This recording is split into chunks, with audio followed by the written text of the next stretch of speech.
tanto ruido confunde. ¿Qué o quién estará detrás? ¿Te atreves a abrir? En la web suena más fuerte y claro. Cabecera MX presenta El Timbre. Iniciamos.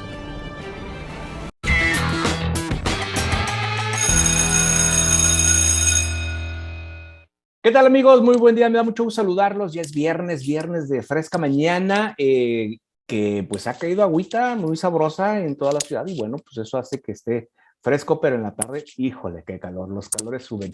Y bueno, vamos a dar inicio saludando a mis compañeras en este día, Daniela Geomar Neri. ¿Cómo estás, Daniela?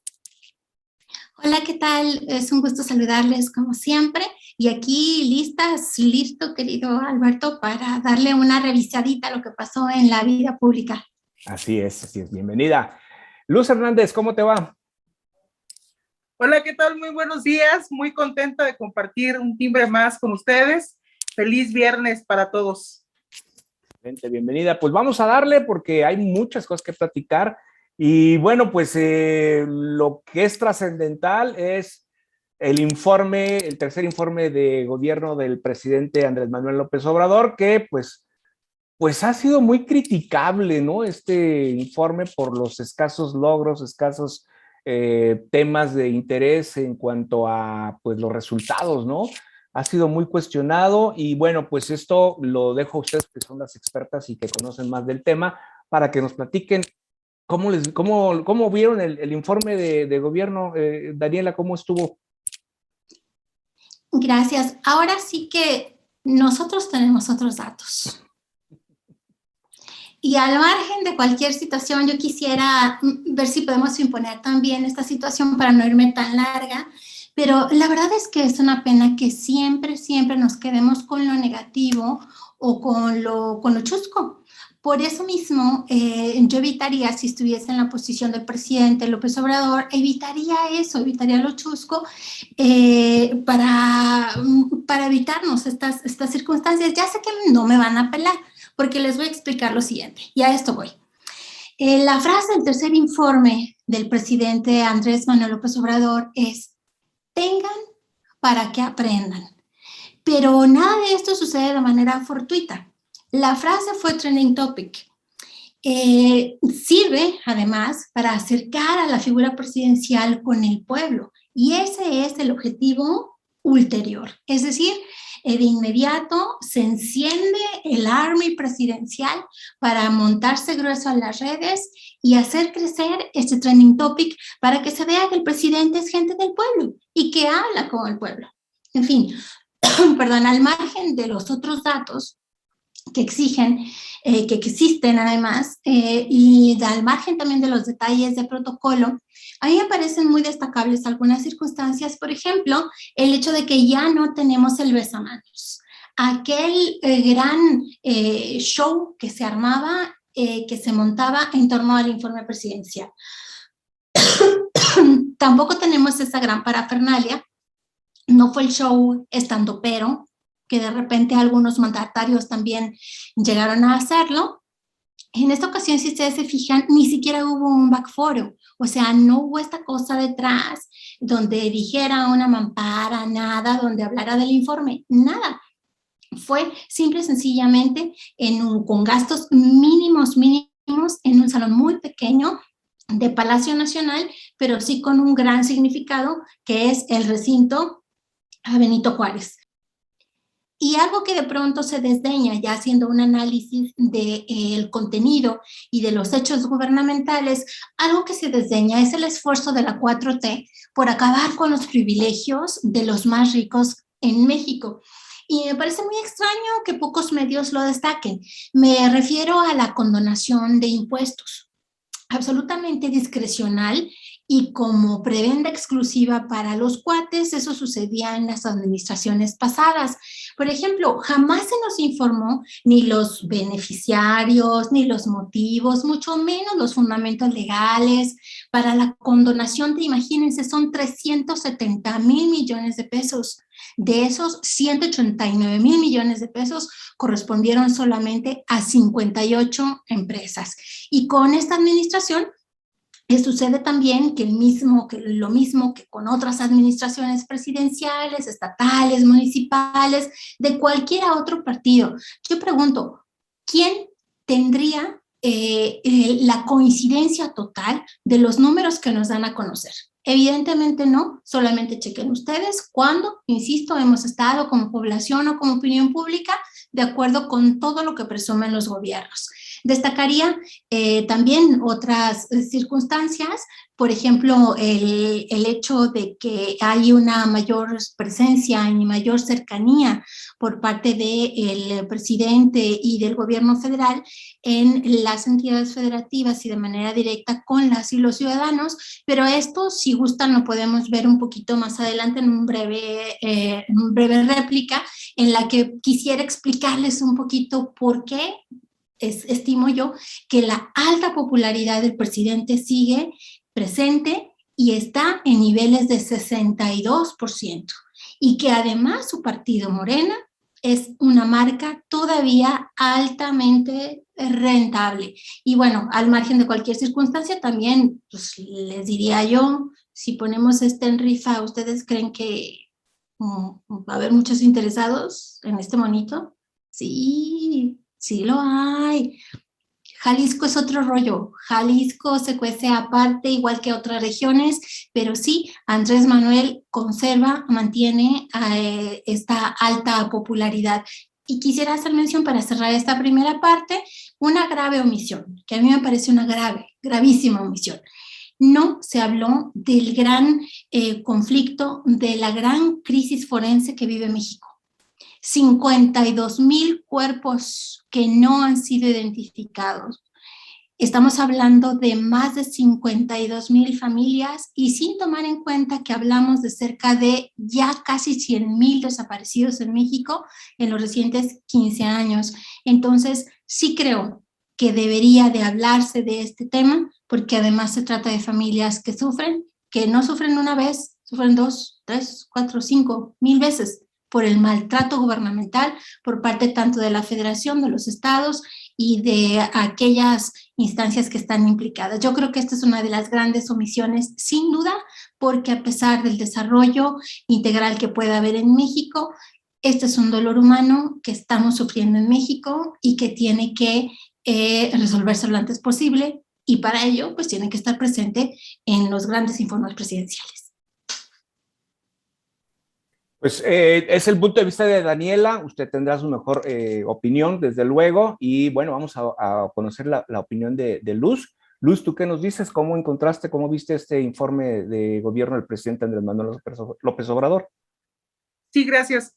Mira, yo lo único que puedo coincidir con Daniela es en el aspecto de que fue un informe muy austero, por decirlo de esa manera, fue de manera muy sencilla, pero lo que aquí hay que resaltar es que, aunque Daniela comenta que todos los presidentes anteriores le echan más caldo a las albóndigas, como comúnmente se dice, o le echan más rollo a sus informes, pues sí, también en esa parte podría coincidir. Sin embargo, yo creo que en esta ocasión, muy particularmente en esta ocasión, yo creo que el presidente sí le echó, pero más rollo, o le puso, como bien comentan por lo regular, otros datos a su informe. Este informe se centró en 3 temas muy fundamentales. El primero es que en materia económica, las previsiones oficiales son de un rebote en la economía mexicana del 6% para este año, cuando sabemos perfectamente que hubo un decrecimiento del 8.2%. Entonces, yo no sé de dónde saca el presidente que podamos llegar a un 6%, por Dios, pero bueno, son sus datos oficiales. También dijo que se han ahorrado por la revisión de contratos y servicios y por su gobierno austero 1.4 billones de pesos. Sin embargo, en este tema, digo, con ese ahorro, ¿por qué no se han comprado insumos como medicamentos, como vacunas que siguen a cuentagotas, aunque también las presumió en su informe, pero siguen a cuentagotas? no han llegado un número considerable de población, y pues seguimos en espera de que se llegue a aumentar el mayor número de vacunados para hacerle ya frente, o por lo menos bajar un poquito más el nivel de contagios, que también ha crecido mucho en los últimos días. Entonces, son temas que ha presumido que la verdad no tienen ni razón de ser. Otro de los temas, o de lo que también habló, fue de la revocación del mandato. Él está muy seguro de que el pueblo va a decidir que en marzo del próximo año él va a continuar hasta el 2024. O sea, que el pueblo va a decidir que él siga y continúe con su gobierno para el 2024. Yo insisto con el tema de revocación de mandato, tienen que revisarlo muy bien para ver si no es nada más una ratificación, o es realmente una revocación, ¿no? Entonces hay que revisarlo y a ver qué sucede en ese tema en concreto. Y otra de las cosas que también comentó en su informe es sobre la reforma, adelantar, pues, sacar adelante una reforma de materia energética, o sea, darle como la vuelta al modelo energético que actualmente se tiene. Y ahí sí me da miedo, porque si lo hacen con los pies como todo lo han venido haciendo hasta el momento, pues sí le van a dar en la torre a Pemex y pues obviamente al país, ¿no? Hay un tema que me gustaría que abordáramos y a ver si nos queda claro, ¿no? Sobre todo este tema de las remesas. ¿De verdad es un logro del presidente de este gobierno, de la 4T? ¿Es verdaderamente un logro como para manifestarlo? Digo, yo tengo entendido que las remesas las envían los mexicanos que viven en el extranjero, que se van porque los gobiernos jamás han dado las condiciones necesarias para que ellos puedan quedarse a trabajar aquí y mejorar esas condiciones de bienestar que tanto presumen. Y al hablar de que entonces incrementó, que hay un récord en las remesas, pues entonces quiere decir que algo no está haciendo bien el actual gobierno como para que se haya roto ese récord, ¿no? Este tema, ¿cómo lo podemos entender o por qué es un logro de la actual administración, así como se presume? Sí, perdón. Claro que no es un logro. Digo, yo no sé por qué lo presumió, y es en lo que yo no estaría yo de acuerdo con lo que dice Daniela, de que todos los presidentes anteriores pues también presumen de cosas que no son. A ver, en este claro ejemplo hay un tema que efectivamente no le corresponde al gobierno federal, y sin embargo lo asume como un logro, cuando sabemos perfectamente, como bien lo comentaste, que las remesas no dependen del gobierno federal, son efectivamente de lo que mandan los paisanos que viven en el extranjero. Entonces, no lo puede meter como un logro. Digo, si lamentablemente la mayoría de algunos, bueno, no la mayoría, pero muchos paisanos están allá trabajando o produciendo para mandar dinero para acá, pues quiere decir que aquí en México, tanto el desempleo como la desigualdad, pues sigue en aumento. Lo único que aumentó en lo que va de este gobierno son la cantidad de pobres, que subió de 51 a 55%. Perdón, de 51 millones a 55 millones. Entonces, es lo único que puede presumir de crecimiento el presidente. Aumentó el número de pobreza en México. Bien. Daniela. Yo también coincido en que no es un logro gubernamental. Las remesas son recursos que las personas relacionadas con quienes viven en México obtienen y que se envían al país. Y uno de los motivos por los cuales también aumentan las remesas no es porque exista un excedente de producción en los Estados Unidos, sino porque hay un excedente de necesidad de los parientes que viven de este lado de la frontera. Entonces, no me parece un logro gubernamental. Sin embargo, también hay que checar los matices. Ciertamente lo destaca, pero lo destacó de esta manera, por ejemplo, el récord histórico en remesas, en inversión extranjera, y en otras cuestiones como la devaluación, que ciertamente tampoco ha habido devaluación y tampoco ha habido deuda. Entonces, estos son datos que ha destacado el presidente, y al momento de hablar de las remesas, siempre, siempre, siempre emite un agradecimiento a las y los paisanos en Estados Unidos que confían en enviar sus recursos hacia nuestro país, que confían en enviar este dinero del cual depende tremendamente la economía mexicana, y que esto va directamente al consumo, no es inversión extranjera. O sea, ese es el tema. Inversión extranjera, claro que se puede presumir, y aumentó cerca de 2.6% de un año a otro. Sin embargo, esto no se puede ver o señalar como inversión, ¿no? Por otro lado, sí quisiera señalar el hecho de que el salario mínimo ha aumentado, y ha aumentado en cosa de 16%. Y cuando habla el presidente de otros datos, yo quisiera ser positiva y tratar de traducir un poco lo que alcanzo a comprenderle, y que cuando se refiere a los otros datos y no quiere hablar de los indicadores antiguos y de aquella construcción de cifras y de datos, quiere hablar de una manera que el pueblo, que la gente le entienda. Por ejemplo, señala que el salario mínimo ha aumentado cerca de 16%, pero la capacidad de compra ha crecido en cerca de 44%, y él lo traduce de esta manera: ¿cuántos kilos de tortilla puedes comprar con un salario mínimo? Antes de que entrara la 4T, se podía comprar 3, hoy te alcanza para 8 kilos. Entonces, esta es una situación que me parece muy real, porque ciertamente el consumo no se ha detenido. De hecho, las tiendas de autoservicio siguen reportando crecimiento. ¿Por qué? Porque, y ahí está la base y es lo que quisiera explicarles. De repente, las mismas encuestadoras y los expertos en demoscopía y todo esto nos explican por qué la popularidad del presidente sigue tan alta. Yo creería que es por la estructura de los programas integrales de desarrollo, que es la manera de entregar los recursos directos. Pregunta Luz, ¿por qué en lugar de destinar esos recursos de ahorros en austeridad no se van a X, Y o Z? No, porque se van de manera directa a los bolsillos de la población. Por ejemplo, estamos hablando de adultos mayores, estamos hablando de estudiantes de primaria, de secundaria, de bachillerato, algunos de educación superior. Ya son 56,000 escuelas las que van a recibir de manera directa estos recursos, que no van a pasar por los gobiernos estatales. Estamos hablando de casi 20 millones de beneficiarios en México.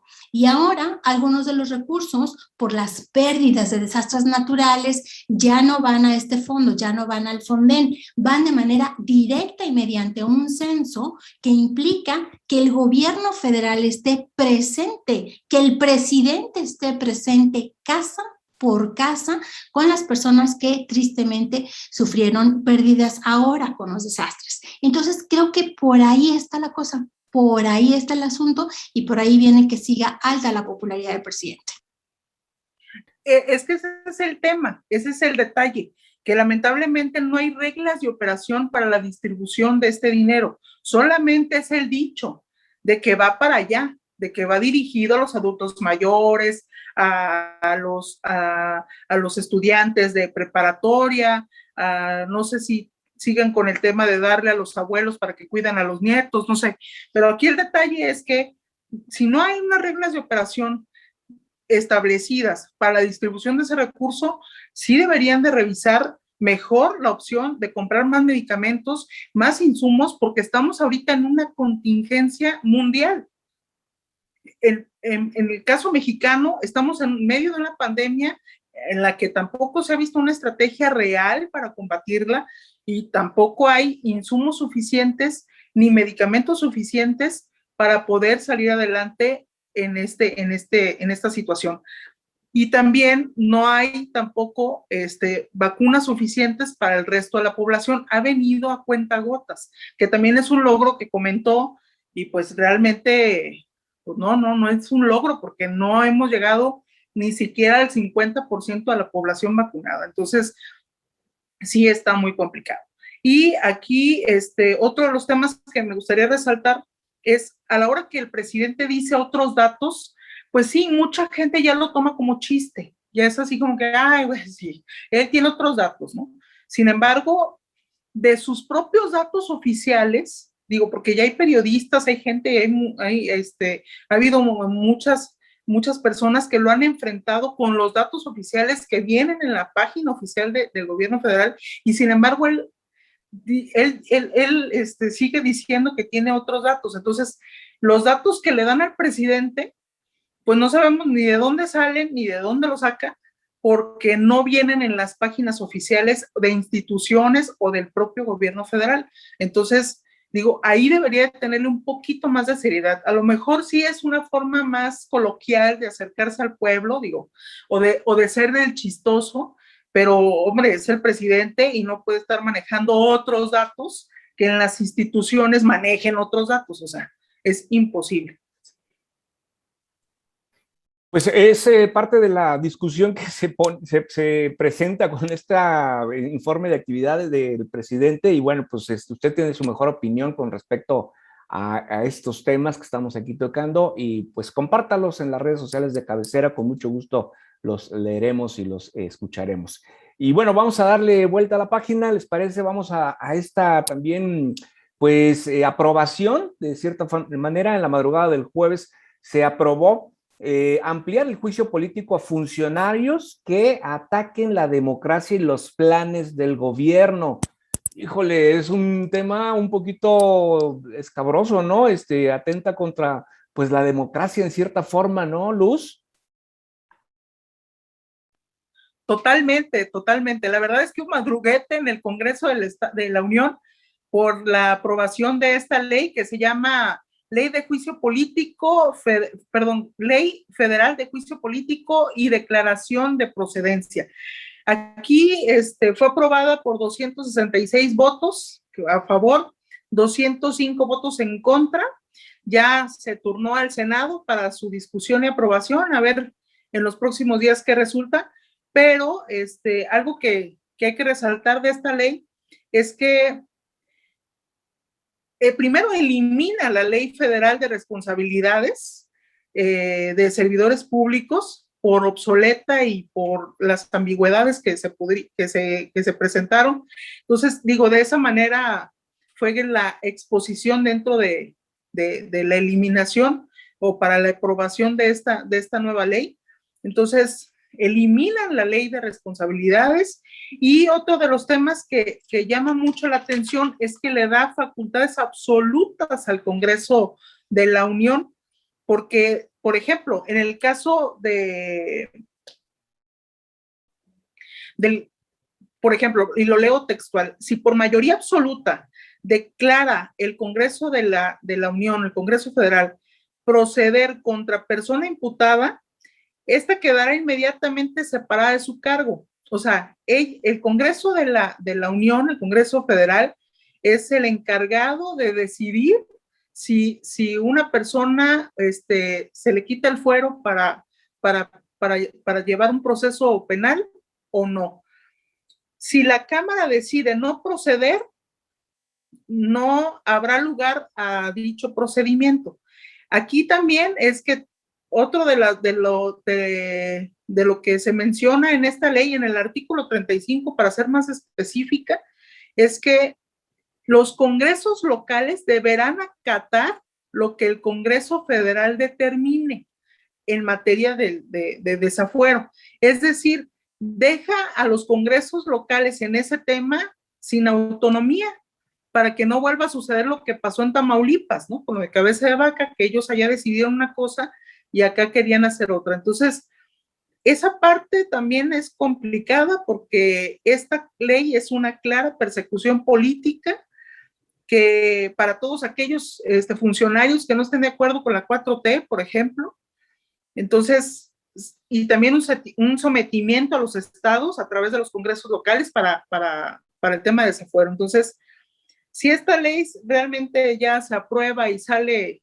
ya en rigor, pues van a perder autonomía, va a haber sometimiento, los congresos locales perderían autonomía, tendrían sometimiento, y pues el Congreso Federal tendría ahora sigue el sartén por el mango para decidir el desafuero a los funcionarios públicos incómodos, por decirles de una manera, ¿no? Como que esta ley va con aquella frase, ¿no? Que dicen que la ley, para mis amigos, las consideraciones, para mis enemigos, el peso de la ley. ¿No, Daniela? Sí, totalmente de acuerdo. Y a mí lo que me preocupa es que estamos viendo el surgimiento de un nuevo tribunal, de manera real. En términos reales estamos viendo el surgimiento de un nuevo tribunal con algunas facultades o con atribuciones en las cuales ni siquiera se permite prácticamente el derecho a la presunción de inocencia. Eso está delicado, también sí creo que atenta contra el federalismo. Comprendo que algunos congresos locales suelen tener las mayorías a favor de los gobiernos estatales, en el caso de los mandatarios. Pongamos el caso de Jalisco, ¿no? Que está tal partido, el gobernador y la mayoría la tiene en el Congreso y la seguirá teniendo al siguiente legislatura. Sin embargo, hay una situación de fondo que más allá de los detalles, sí creo que la ley que queda de lado estaba obsoleta, pero ¿puede México contar con una legislación con la más perfecta? Y ese no va a ser el problema. En una ocasión, cuando les daba a conocer ya hace varios años a cuál cárcel yo estimaba que iban a mandar a uno de los narcos más importantes de México, y les informaba en qué consiste y cómo es la Supermax, ubicada en Colorado, en los Estados Unidos, donde han estado desde Charles Manson, el Unabomber, Timothy McVeigh, Juan García Ábrego, y ahora al que me refiero, al Chapo Guzmán. Y yo les decía que puede haber una cárcel de ese tipo como la Supermax aquí en México. Y de todas maneras va a haber fugas, porque no se trata de infraestructura, no se trata de tecnología, no se trata de legislación, se trata de corrupción, se trata de manejo político.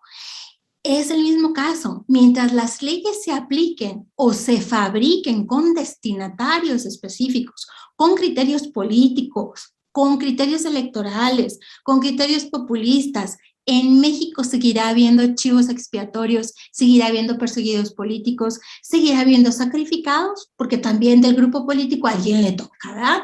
Así que tendremos todo menos justicia. Eso me parece muy delicado y sí creo que tendríamos que estar bien pendientes y ojalá que en el Senado se alcancen a hacer algunas correcciones. Y hablando del Senado, nada más para cerrar, quisiera comentarles que como siempre, este señor Ricardo Monreal, adelantándose a todo y a todos, sin que nadie se lo pida, dio a conocer en esta semana reciente la pregunta de esta consulta de ratificación de mandato. Y la pregunta textual es: ¿estás de acuerdo con que el licenciado Andrés Manuel López Obrador, presidente de los Estados Unidos mexicanos, continúe ejerciendo el cargo hasta que concluya su mandato? Obviamente, esta pregunta ya alzó las antenas porque esta es una pregunta de ratificación, no es una pregunta de revocación. Y además trae la palabrita licenciado. Y en las ondas de los AMLovers y los PG zombies se le conoce así, como el licenciado. Bueno, en Jalisco hay otro licenciado, pero también se le conoce. Bueno, pues es un tema que hay que seguirlo de cerca porque es un riesgo esto que atenta contra las instituciones democráticas y sobre todo, ya lo dijeron aquí mis compañeras, contra la soberanía de los estados, o sea, el federalismo que debe prevalecer, el respeto a cada una de las entidades y a sus órganos de gobierno. Y bueno, un tema que ya estamos casi por encima del tiempo y bueno, vamos a hablar sobre el tema de lo que pasó en la gira del gobernador Enrique Alfaro en Vallarta. ¿Cómo la vieron? Daniela, ¿qué nos dices con esta gira? ¿Cómo lo viste? En primer lugar, la veo muy tardía, se tardó. Llegó primero el profe Michel, que es el alcalde electo de Puerto Vallarta por Morena. Y después que fue a visitarlos el gobernador, ya que habían quitado algunas evidencias de lo fuerte que estuvo el paso del huracán por Puerto Vallarta, Me llamó mucho la atención cómo un grupo de residentes y vallartenses se le acercaron para hacerle reclamos, pero como tenían acento extranjero, de repente se pensó que eran extranjeros. Ya después ellos mismos aclararon que son pata salada. Pata salada es el gentilicio, digamos, de Puerto Vallarta, y son muy orgullosos aquellas que han nacido en Puerto Vallarta de denominarse así, son pata salada.